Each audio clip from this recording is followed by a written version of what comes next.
Extra Time on Tip FM.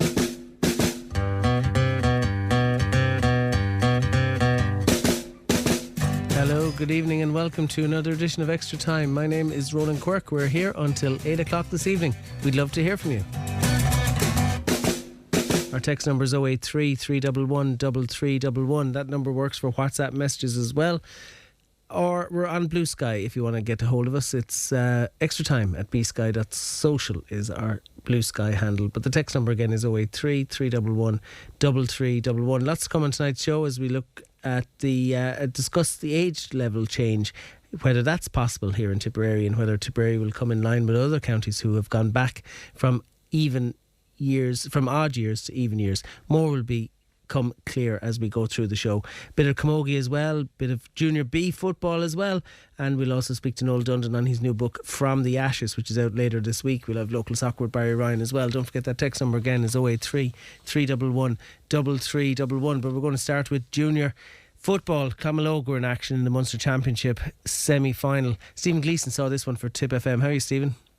Hi Ronan, good. I think there was an upset on the cards for a little while as Clonmel entertained Ballymacelligot, but ultimately the Kerry side had just too much, I suppose, street smarts for Clonmel. Yeah, that's a good summation of the game. I think it was a match that was, something that Clonmel were the underdogs into, and they really needed to just keep the score down and work on that. And it worked for a large spell of the game, but, the Kerry lads had a couple of really sharp forwards in Donald Daly and Jack Joy, and when they got any bit of space at all, they were punishing any openings. And I think as the game wore on, their touch of class just started to tell in the game, and they got the key scores, with the full forward Daly piping in with 2 goals, and that was just too much, really. But Clonmel, you have to say, they put up a ferocious battle, and really good to see a Tipperary team like that and doing their best and really matching the Kerry side for a lot of the game. And great atmosphere at the match as well, Ronan, down in Clonmel Sports Field. The crowd were really passionate about it from both sides, and it made for a great game. And Clonmel were in it looking for scores right up to the last couple of minutes and never threw in the towel, and they learned from that without a doubt. When Darren McVicker scored a goal early in the second half, it was down to a point, which presumably got the crowd up, perhaps instilled the Og with quite a bit of belief. Yeah, 1-7 to 6 at the break, and it looked like, there was Jack Joy's goal in the first half, and then second half came around, and it was like, what way is this going to go? Is it going to be the Kerry side that'll pull away? Clonmel went up the field, and McVicker was so clever, just looked at the line, keeper was just steadying himself, the defence were just getting ready, and he went boom, right straight into the corner of the net with a powerful kick past the goalie, and all of a sudden the place erupted, and you felt this is the match, this is the day. And Clonmel really were just kicking on from there, and the problem was that the Kerry side went back down the field and straight away nailed on a score, and that was really a bit of a blow just after the bonus that Clonmel had. And had they just held on there for a couple of minutes, just held on to the ball, steadied themselves, you never know how it would have gone, because you could see the frustration in Ballymacelligot. Their players were just kind of not getting the time on the ball that they wanted, and they were being tackled hard, and they were dropping ball, and that's credit to the work rate of the Clonmel players. And as you said there, the start of the second half there, when that goal went in, the place erupted, and you felt there's a big shock on the cards potentially here. Yeah, like for Clonmel, when they set out their stall to start the season, clearly to get out of the division they were in, the junior division, and get back up to intermediate was their absolute priority. They were in bonus territory, and to win a match in the Munster Championship isn't easy, no matter what your pedigree is. My point here, I think, is that in the medium term, a little foray into Munster will do them no harm. Yeah, absolutely. I remember, I think it was maybe 10 years ago, Upper Church Strumban went in the intermediate championship and came up against, a star-studded St. Mary's of Cahersiveen that went on to win the All-Ireland in the intermediate grade. Upper Church went up senior, and got to county final, pushed Clonmel Commercials hard this year in the county football semi-final. And it just can be a kickstart for a club to say, what we believe, and just to typify Upper Church there, if you go back to 2002, they won a county junior title, pushed on to intermediate and just kept building all the time. And there is that template there, I think, for Clonmel Oak. They're in a really good catchment area where you've got a lot of quality footballers. You've got a passionate town about football. It's the heartlands traditionally in Tipperary football. You're surrounded by great clubs there, the likes of Kilsheelan, Ardfinnan, Ballyporeen, all in the one area. And I think it would be a great opportunity there for Clonmel Oak to just develop and build and grow from here. And they have the potential to do that. Obviously, Commercials are really strong, and that'll remain so, you'd imagine. But I think there is room there for a second quality team in the town of Clonmel, and Clonmel Oak will have ambitions, I think, after this. And it'll just open doors when you go on a run like that. It just, everyone gets, a little bit dizzy maybe at times, and you realise, look what the future could hold here if you keep going in this vein and in the same trajectory, and they have potential. Well, also to harness the support they got from what you've described in the sports field on Saturday, there was a loud, maybe they weren't numerous, but they were certainly vociferous. You need to harness that as well, so when you start your intermediate championship next year, make sure those people come back.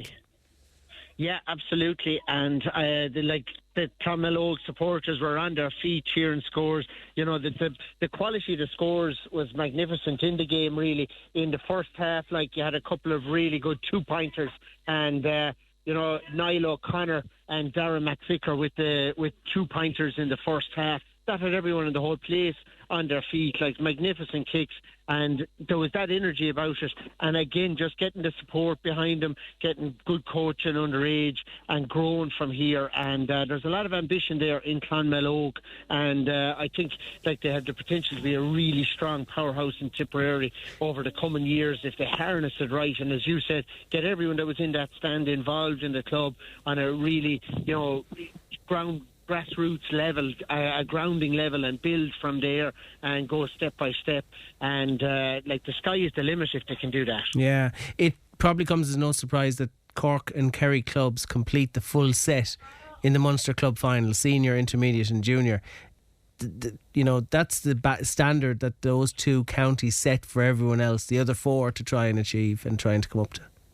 Yeah, it's so hard to break into it, really, and it is just, they have that way about them. And I suppose you see it too in hurling, that it's Tipperary and Cork. You've got a bit of Limerick and a bit of Clare challenging here and there, Waterford too, but it is so hard because the depth of knowledge within Kerry clubs, and you've got players there that would have played with Kerry and been involved in squads at a really high level all their life, and they bring that knowledge to their clubs, and at every grade it's filtering down through the county. So it is very hard for the likes of a Tipperary club to break into that, but I don't think we should diminish the achievements of the Tipperary clubs, because they've done very well this year. Commercials, Commercials, when you see how easily Finbar's dispatched their Oak yesterday, I'd say Commercials will have more regrets that there was a Munster final possibly there for them. Yeah, absolutely, and they went on a really good run. Clonmel Oak the same. Ballymacelligot just had a couple of players there that stood out. That Jack Joy that I mentioned had a really class burst of pace, and Donald Daly at full forward, was looking for a lot of ball, and he got on it, and that was the difference in the end. Those lads got goals, and I think if they had just not got a couple of those goals early on, it was a completely different game, and it would have favoured Clonmel Oak going down the home straight. But it's like all these things in all these sports, the underdog needs everything to go in their favour. Yeah, absolutely. And it is so hard to break it down. But as you say, Cork and Kerry at all grades just is the norm way too much. But having said that, Tipperary teams and Tipperary clubs, are breaking the mould, and it'll be interesting to see if we can keep that going. days like November 2020, I think, is the key way to break that. Just win something and go forward from there like the Miners did in 2011. It can be done, I suppose, is what I'm saying. It's actually 5 years to the day yesterday that we won the Munster Senior football title with that great day. I think you were at it, were you? I was. Yeah, you were one of the lucky few. Shane Stapleton yes. that day. And keeping a social distance from Mr. Stapleton at the time. Actually, before we go into that social distancing, do you remember that? Day. It was a great day. Great speech from Conor as well. I'm going to leave you with this text. I think from now on, with only 12 teams in senior and intermediate, we should have stronger junior teams in Munster Championship. The reason Kerry are so strong is they have fewer senior club teams. Yeah, and you have that, I suppose, at a lot of grades in hurling as well. The Kilkenny hurlers, for instance, have, very few teams in each grade, and they're at the latter stages of all the championships. Tipperary has addressed that somewhat, I suppose, when you have the Premier Intermediate grade. If you were to look at it a few years ago, I think it was the 30th best team in Tipperary. That's true. Were playing intermediate. Now it's the 17th best or 16th best in Upper Stromban that are playing in that championship. So, there has been a couple of changes in Tipperary to favour it for tip teams, but 100% it favours the strong counties traditionally in those grades, and the changes in tip, it'd be great if we could push on and win another club title, and like Commercials did it back in the day. I think it was 2015 as well. And there is room there, and you were at that match as well, Ron, and there's room there for that, and they're great days when they happen. It's just keep going for it. And I said I'd leave you. This is definitely my last question. What's the mood like in the village, in the parish up in Upperchurch ahead of a Munster final next weekend? There's great excitement. There's a great build-up there, and a lot of colour in the parish. Black and amber flags are flying high. No one supporting Kilkenny there, and just the energy in the place is tremendous. And it's uncharted territory that you're playing, I suppose, in the likes of the Gaelic grounds in Limerick, and a couple of games from Croke Park potentially, and all the teams in the Intermediate Championship will look at it like that. O'Callaghan Mills the same way. The similar kind of club to Upperchurch, I suppose. They go into this, feeling they have a chance and just seeing where they can go and bringing all they've learned over the last few months and years into it. And I think it's going to be a great Munster final.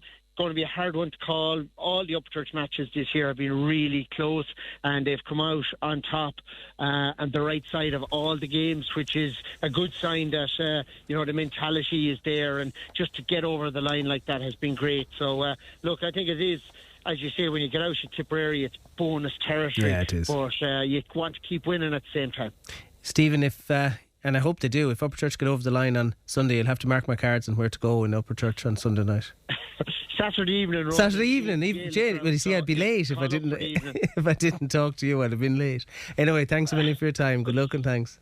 All the best. See you, Stephen. We wish Upperchurch the very best of luck next weekend. Commiserations to Clonmel in their Munster semi-final defeat at the hands of Ballymacelligot.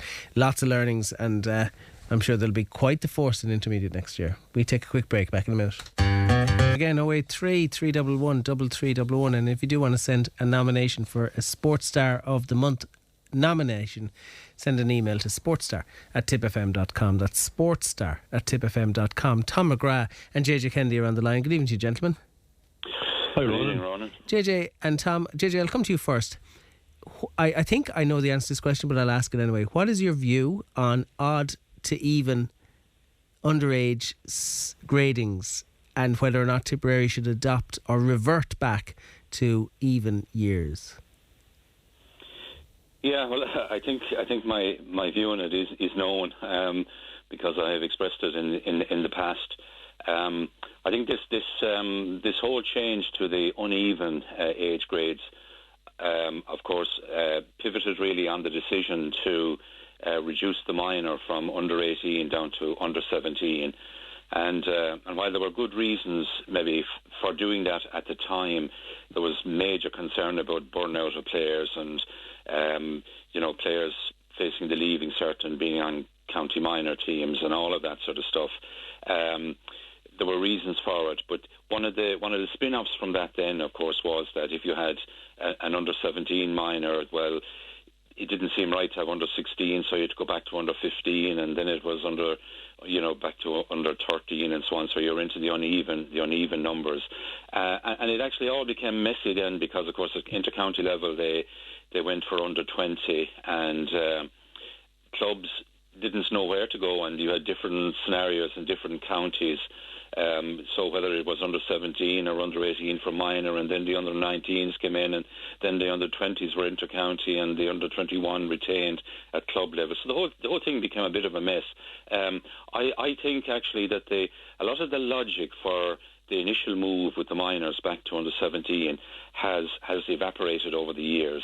And what I mean by that is that the concerns about burnout, and there were very genuine concerns, and I could give you examples of that, of players that were absolutely burnt out because they were so good at a young age, and they were on every team and so on, and there was very little protection for them. But a lot of that has lessened now, because I think for one thing, players aren't allowed to play maybe two ages above their own age and so on. That was one of the safeguards that was brought in. Even the leaving cert issue sort of disappeared, because most lads doing leaving cert now, they're probably 19 or going on 19, so you didn't have the same. That there's the secondary school cycle now is a 6-year instead of a 5-year one. So that kind of disappeared, and there was much more awareness around burnout. So players are being watched when they're on development squads and on county panels and so on. They're being monitored much better, and everybody's aware of the overload, and not to overload them and so on, and to restrict their involvement in multiple training sessions and games and all of that.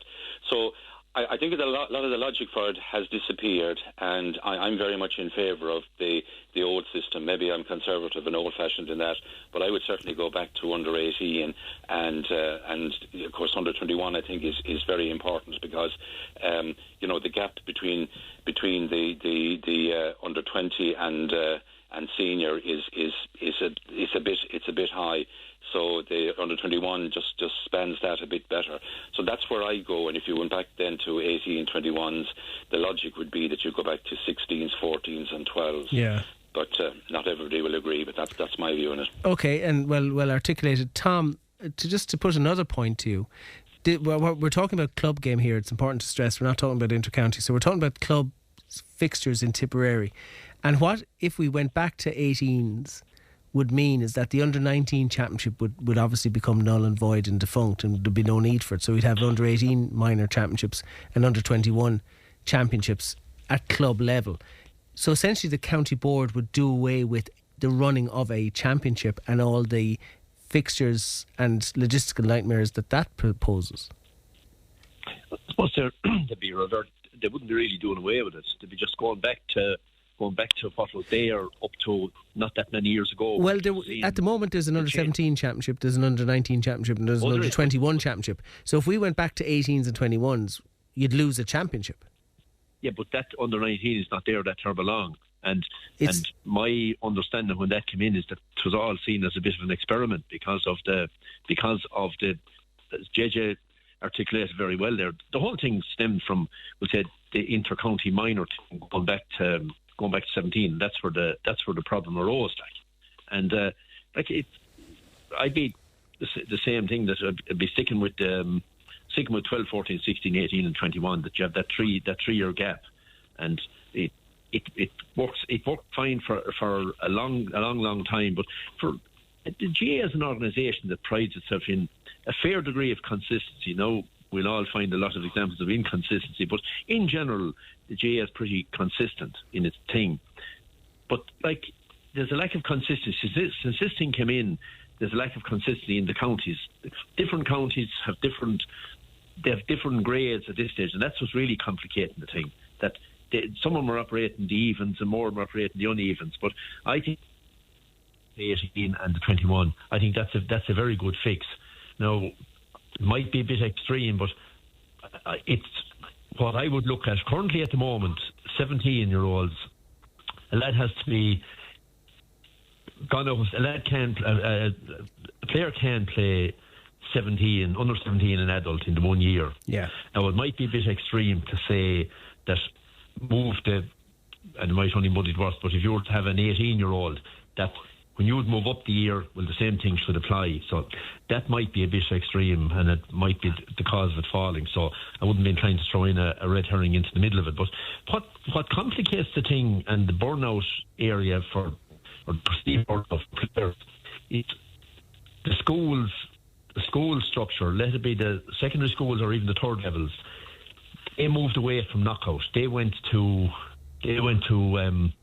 round groupings robins and leagues, round robin and all that type of stuff. That was all good too. So it's how you manage that period from mid-October to mid-December.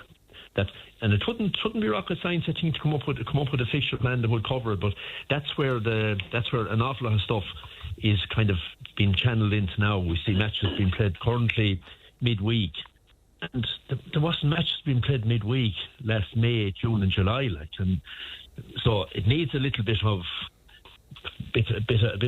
planning with the thing. Okay. But no, I think it was a good system previously, and I think I'd love to see it going back to the way it was anyway. Right, JJ. There's an issue there in relation to one of the motivations. I think the primary motivation for the change at Croke Park inter-county level was player burnout, right? So the days of Owen Kelly playing in goal for Mullinahone seniors age 14, that won't happen again, right? But it did happen, and maybe he wasn't the only one who was thrown in. I'm sure there was a couple of young fellas all over the county who were thrown in early when they were good enough. They were deemed to be old enough. But currently in under 17, who's playing under 17 can't play adult. If it goes back to 18, there will be a clamour from clubs who've got a good 18-year-old to put them onto their adult team, and I can see that clamour coming about, which will offset the motivation in the first place. That's a very long question. I think you know what I'm trying to say. Yeah, no, it is. I mean, every decision, I suppose, has complications attached to it, particularly in the GAA calendar when you're trying to mix all the different strands from schools to divisions to county to inter-county and so on. There are all sorts of tie-ups like that. And certainly that was one of the benefits maybe of the under 17 that the minors were effectively underboard at Nogue, and so they couldn't play senior, and that eliminated that. Under 18, I think you will have that issue. It will lead to a little bit more of a tie-up with senior teams, because obviously clubs will want a strong under 18. Will certainly be capable of being on a senior or a junior or whatever intermediate panel, and so that is going to become an issue. I'd probably limit it to the guys that are up to the age, that are on the 18 age, and not allow any under 17s that might be on that minor team to play at the higher level. It's just something that's going to have to be negotiated around that. You don't have, I mean, as you said in the introduction, is that you don't have the other multiple problems that you had back the years, which led on to all of this. I can recall back in the early 2000s, there was a great example of a lad from Banch, and I'm sure he won't mind me mentioning his name, David Morrissey, who won 3 Munster minor medals with Tipperary, was captain in the last year, but he was a really precocious youngster at that stage. He was really talented at both games. He played minor hurling and minor football for Tipperary, under 21 hurling, under 21 football for Tip. He played on every Banch team. He played on the schools teams, and he was a typical example of the problem that existed at that stage. Now, a lot of that has been eliminated, as I said, because the whole dual player thing, for example, is gone. You remember we had a discussion on this programme some years ago about it with some people from the football side who weren't too pleased, but it wasn't a great issue at that stage, and it's definitely gone as an argument now. So that's gone, and I think there is much more awareness around this burnout thing, and there is much more monitoring of players. Even senior players are being monitored, for the mileage that they're putting up and the amount that they're putting into training and so on, and that's controlled, and that's the way it should. So that doesn't exist as a problem. So you have what I would consider maybe the lesser issues. It'd still be a problem with the good under 18 player The club will want him maybe with their seniors or with their intermediates, and you're going to have to fix negotiate the fixtures around that. But I think that can be handled in that way. Well, Tom knows more about a good 18-year-old dual player than most of us. So, Tom, your view on that in terms of the demands that sometimes can befall a fella who's, maybe in fifth year, maybe sixth year, he's 18 years of age, really good at both codes, club want him for everything, school want him for everything, and the inter-county fella's knocking on his door as well. Well, I suppose it depends how the seasons for the different competitions overlap. But the solution to it would be, of course, that you'd move up the age for adult participation. That a lad couldn't play under 18 and senior. No, that wouldn't get through. I suppose one of the selling points for it would be to leave it as is with the 17. The lad that's in his 18th year, he's eligible to play minor, but that he's currently allowed to play adult. So that would have to remain a respect, because I think the concept of the 12, 14, 16, 18, I think it's good, and you don't want to put in something extra in it to make it better. You could end up actually losing it. The way sometimes people looking for something, they look for maybe too much and they end up getting nothing. So it would be go with what's good and what's best overall, and I think that is the way to go. But I suppose one point, a problem above other codes, like soccer.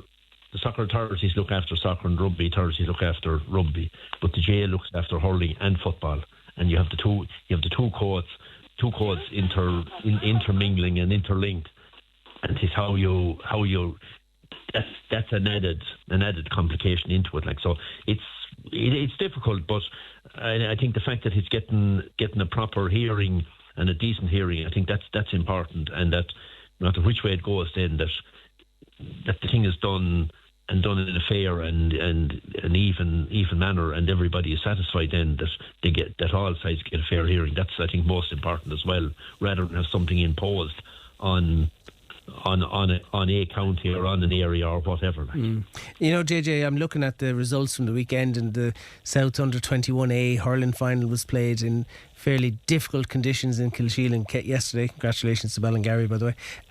But one thing that you might end up having is maybe November and December off for some of these youngsters, and an opportunity to maybe concentrate on their Harty Cup career. Yeah, you'll have pros and cons to that, I think, Ronan. Some will agree to it and some won't. The under 21, of course, traditionally it has always been in this position. It's always been a winter championship, because of its, and it doesn't matter whether it's under 20 or under 21. It's going to overlap with other grades, so it's one of the ones that gets left to the tail end of the year. And I don't really think that will change a lot, given the tightness of fixtures. You still have a relatively tight window of opportunity for the clubs, even with the split season and the club championship starting maybe early August or whatever. It's still a fairly tight schedule if you look at it. It's been hectic over the last number of months, so it's difficult to see where you could bring those competitions like the under 21s, where you could bring them into better conditions, because even if you leave them until after Christmas, January and the spring is if anything worse conditions than you'll have at this time of the year. So it is a problem. It's just the multiplicity of grades, and as Tom said, the two codes, then everything is multiplied by two in a GA context, and just trying to squeeze in everything is a problem. But it just means tighter organisation, and I think a lot of work has been done on that already. And our fixtures, there's much more structure to our fixtures now than there would have been, let's say, 10 years ago. I think the planning is at a different level, and all of that in conjunction with the split season is facilitating, I think, a more cohesive structure to the overall thing. And but there are always going to be problems, and there are always going to be problems with as competitions expand, particularly. On the one hand, you want more games. You don't want straight knockout competitions where, teams maybe just one match. But you've got to square that then against the available time. More games means, more weeks, more time taken up before you progress to competition. So it's not easy. It's not simple. Nobody ever thinks it's simple, but I think a lot of work has been done. I think it's going in the right direction. Finally, Tom, a texter says the success of Tipperary's underage games programme and indeed county development programme since the change to odd numbers cannot be questioned. If it's not broken, and it is not, why are we changing back? We need more clarity on how a change back will be workable for our clubs and our 18-year-olds. County Board need to give us more clarity before we vote on this. Yeah, well, I suppose fair point, but I mean, like, your under 20s won in All Ireland this year. Well, like, sure, logic would say like that. If it was under 21, that they'd win in All Ireland next year. That's sort of the same group. I suppose I should stress we're discussing club, not county. Yeah.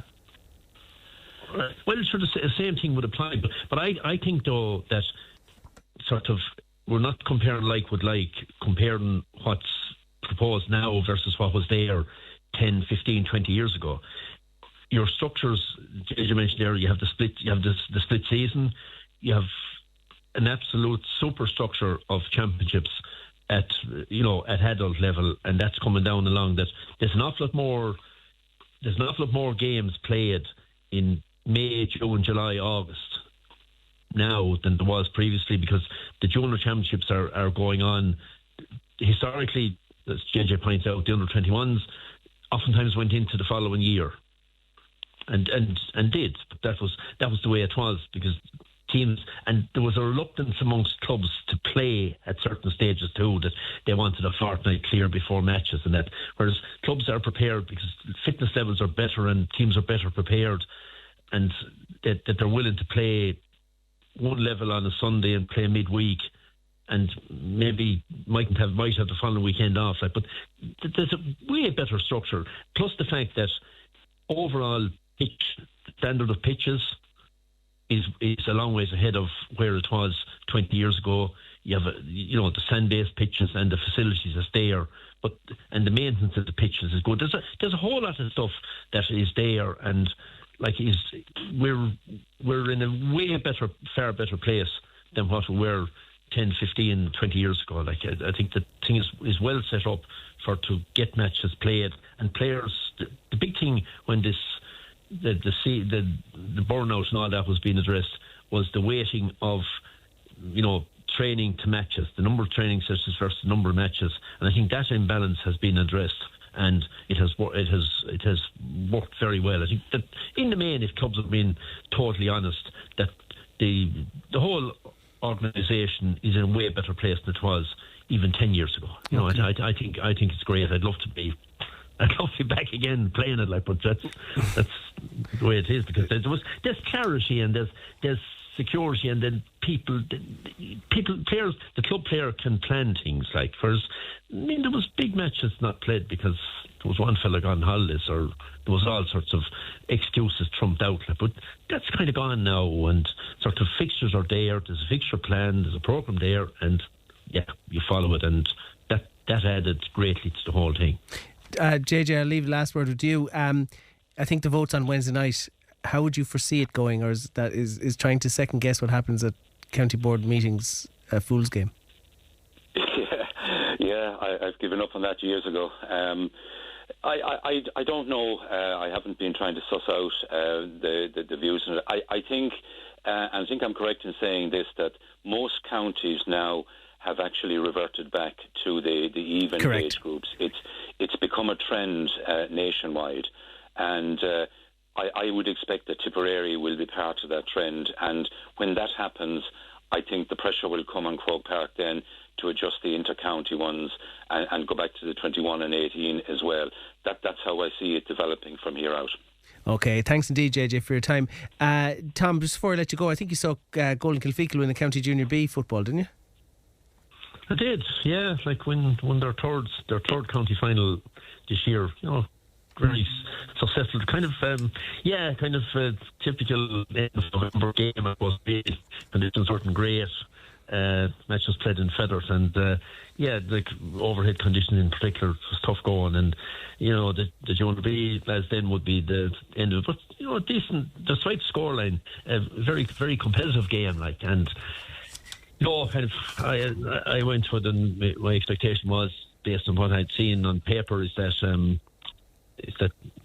Galtee would have a bit too much firepower for Golden, but people say every so often, say the whole time, well, football is played on grass. Yeah. So it turned out that Golden had a fair bit of experience and youth in their ranks. I suppose they were the difference at the end of the day. There was Andy and Tom Burns were there, and Ronan Hayes.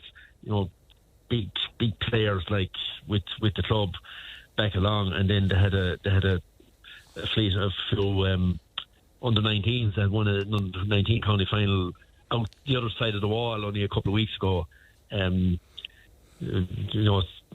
Started dropping names, like, maybe not the best thing, but there was Ming Brennan and Keane Lonergan, and there was, I think, Harry Forty. I could be getting the name wrong, but they were big performers in the thing, like, and youth and experience put together, and Blanche had their lads too, like Colin Mercy coming in and sort of came in at half time, and Andrew Mercy came in as well, like, and they were the guys that were, you think we're going to see them over the line, but it didn't work out.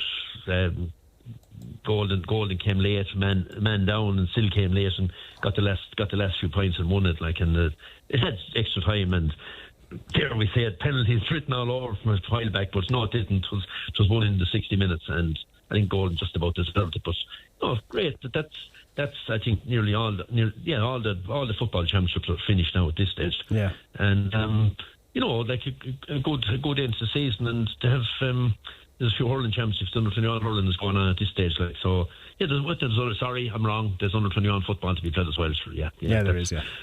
Yeah. But on a point on that, I can remember an under 21 championship being won in the spring of the following year, and between mid-semi-final, mid-final, county semi-final and county final were played on 4 successive Sundays in February and finished the first Sunday in March, and there was nobody complaining. It was still played, and people are happy. Everybody was happy. Indeed. One other stupid, a silly stat or an important stat. Rowan mentioned there. JJ mentioned about David Morrissey. I think John McGrath has three Munster minor medals as well, but strangely, 2 of them were minor football and one was minor hurling. So, and he's coming that few years behind David Morrissey, and probably all the if you want an example of managing fellas in different eras, well, I suppose the management that was attached to John was probably a good bit better ahead of David, because John was coming couple of years after, I guess it could be 10 or 12 years after, it just shows, if you want an example of how the thing has improved in terms of player management, player welfare and all that, there's a living example of it now, like, so I mean, that's current hurler of the year, another example of how the thing has come, like. Got to fly to an ad break. It's Christmas time. I got to sell some ads. Got to fly, John. Come on. Okay, Ronald. Talk soon. Good luck and thanks. Let's take time on TIFF FM. Don't forget our text numbers 083 311 3311. Quick word on Camogie. Ray Ralph from my Carkeys on the line. How are you, Ray? How are you, Ronan? Commiserations. A Munster final defeat at the hands of Ballymacelligot. Just reading some of the match reports, goal chances that were missed proved costly. Yes, they did, Ronan. We missed quite a few goal chances, and look, that's sport, I'm afraid. Everything we set out to do, we done it, but we just didn't pull the trigger at the end. Look, their goalie got player of the match. That just kind of sums it up, Yeah, I mean, it's hard to get back to a Munster final, and so I'm sure that when you woke up this morning there was some regrets, but you got to reflect on the year that in its totality rather than the 60 minutes on Saturday in Mallow. Yeah, look, listen, we said going down, Ron, it was bonus territory. Like, we achieved a double this year in intermediate. We're delighted with it. But we did prepare for it. We did go down and we were ready. But look, all dues to Ballymacelligot. They dug in and we dug in, but they got their rewards, and the best of luck to them in the All-Ireland semi-final. Heavy enough conditions, I'd imagine, in Mallow on Saturday. It would you believe, Ronan, it looked worse. The pitch, it's land-based. It wasn't too bad. It looked worse, say, looking at it. But, like, it wasn't too bad. It wasn't too bad now, in fairness. It was, winter hurling. Like, but, yeah, I suppose you get what you pay for in November. Yeah, and sure, like, you're not going to have high-scored matches with two equal teams, and sure, we knew that going down. It was going to be any chance you get, you need to take it. And Ballincollig took theirs, and we didn't take ours. That was about the size of it, Well, it's a fair way to wrap it up, and wish them well in the All Ireland semi-final. And congratulations on a great year, and you'd be delighted to be an up senior. Yeah, a big step up for us. But we'll relish the challenge. Try and compete and try and stay up there is the big thing, Yeah, absolutely. Well, look, congratulations to what you and your team and your colleagues and what you've achieved this year. Commiserations on a Munster final defeat. It's hard to get there, and we wish you well. Thanks for the time. Ronan, thank you very much. Not all right. Take it easy. Good luck and thanks. Ray Ralph there. Commiserations to Mike Carkey Boris on that Munster final defeat. Noel Dundon was on with us a few weeks ago. Maybe it was a week ago. I can't even remember now. And we mentioned that he has a new book. I think a launch date has been set. Good evening to you, Noel. Good evening, Ronan. How are things? I'm very well. You're launching it this week, are you? Yeah, well, there isn't a launch as such, Ronan. It'll just arrive. It'll arrive in the shops. That's even better. Absolutely. Yeah. Hopefully this week. Yeah. What was the inspiration? I'm sure when the final whistle went in Croke Park last July, did the germ of an idea form in your head? No, it was prior to that, and quite a bit prior to that. In fact, it kind of formed in Ennis, would you believe, after that evening against Clare and that tremendous victory that we had against Clare.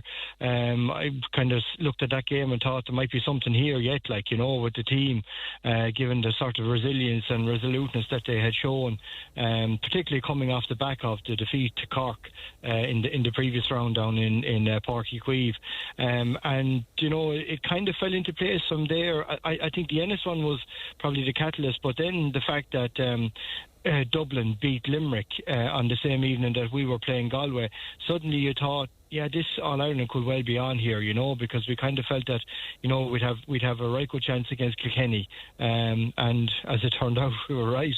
And then, of course, we meet Cork in the All-Ireland, and Cork were central to the whole book process, if you like, because when you go back to not just the league final defeat or the Munster Championship defeat, but the genesis of the book probably goes back to last year's defeat at the hands of Cork in the Munster Championship in Camogie Stadium on a day, when we were roundly and soundly beaten and probably humiliated, and at that stage we were in the ashes, and you could never see us climbing the steps of the Hogan stand 12 months later. But as we know, that's the way it worked out, and it was just a story that was begging to be told, I think. How much of it is down to stars aligning in a certain way? How much of it was down to just pure grit and determination? How much of it was down to hard work? How much of it was down to a good slice of luck? Yeah, I think probably all of the elements that you have mentioned there were central ingredients in the cake.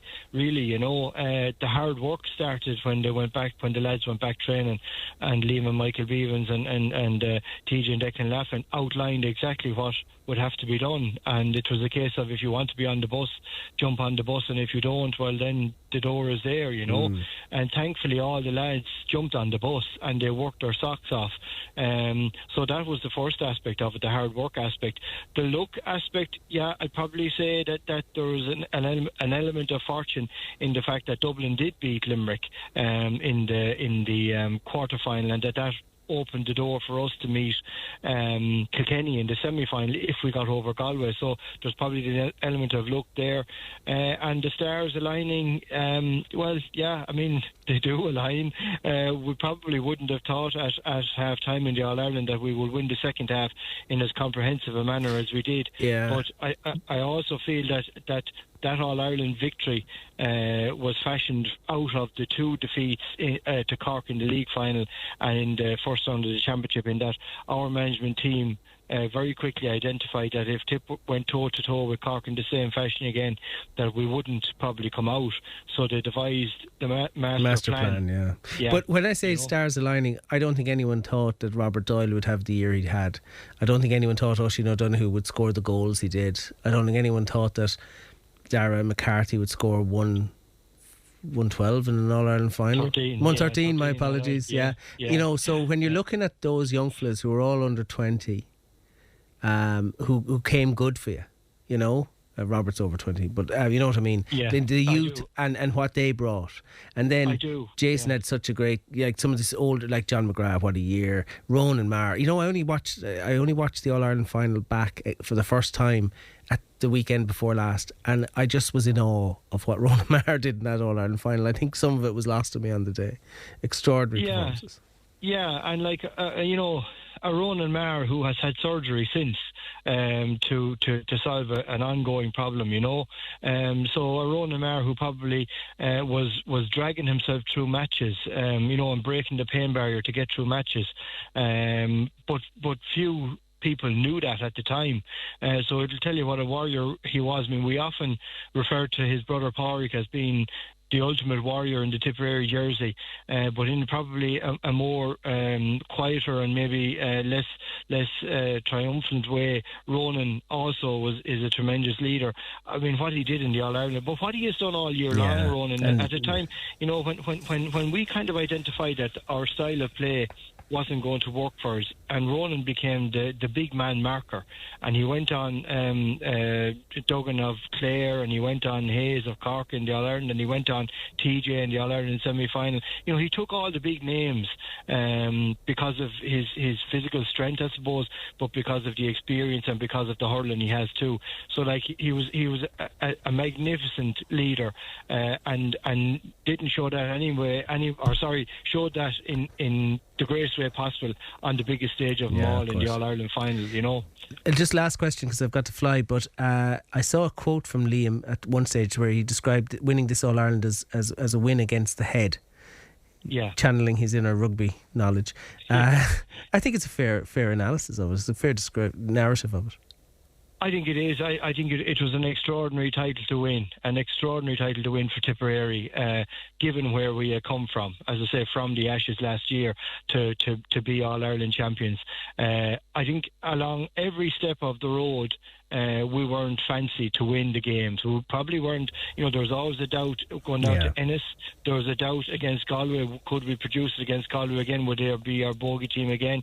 You know, can we beat Kilkenny or Kilkenny Leinster champions? And then we're going to Cork. No, we're not going to beat Cork in the All-Ireland, but we beat them all. And that's what makes the tale so extraordinary, and it's what makes the achievement of Liam and the players so extraordinary. Probably one of the most significant All-Ireland titles that we've won in a long time. Yeah, I think that in 2010 are the best in my lifetime. I gotta go. From the Ashes is available in all good bookshops from the end of the week. Yeah, please God, run at $16.99. The price being kept down in order to fair play. People, so, listen, I'm looking forward to it, Congratulations on Noel. Talk soon. Thanks, Ronan. Not at all. Very much. Noel Dundon, author of From the Ashes. What better way to fill a stocking for this festive season. Okay, let's go and turn our attention to local football before we go off air. Barry Ryan should be there. He's not there. I'll tell you what I'll do. I'll take a quick break and you're back with an extra time. Don't forget our text number 083 311 3311. Good evening to you, Barry Ryan. How are you, Ronan? Very well. St Michael's accounted for Ballymacelligot of North Tipperary in the Munster Junior Cup 4th round. No great surprise there. So perhaps where our focus should be tonight is in Clonmel Boris. 2-1 winners over Castletown. And I know you're going to start with the lack of a clean sheet, but it did go along expected lines. Yeah, look, and I don't want to keep talking too much about that, but I just think in terms of trying to win a league, it's definitely something that's important. But look, the very most important thing to do when you go out on a Sunday, when you're trying to keep the pressure on the top two, is to win. And they managed to do that, and they were 2-0 up. So they looked like it was quite comprehensive, and then got caught late in the 85th, 86th minute with a goal, which, look, they'll be disappointed about as well. Made it a bit of a nervier end than it needed to be. But it's 3 points, and they go level with Peak Villa. And if you'd have offered them this position at the start of the season, they'd have taken your hand off for it. So it's really good stuff. And do you see maturity coming in them?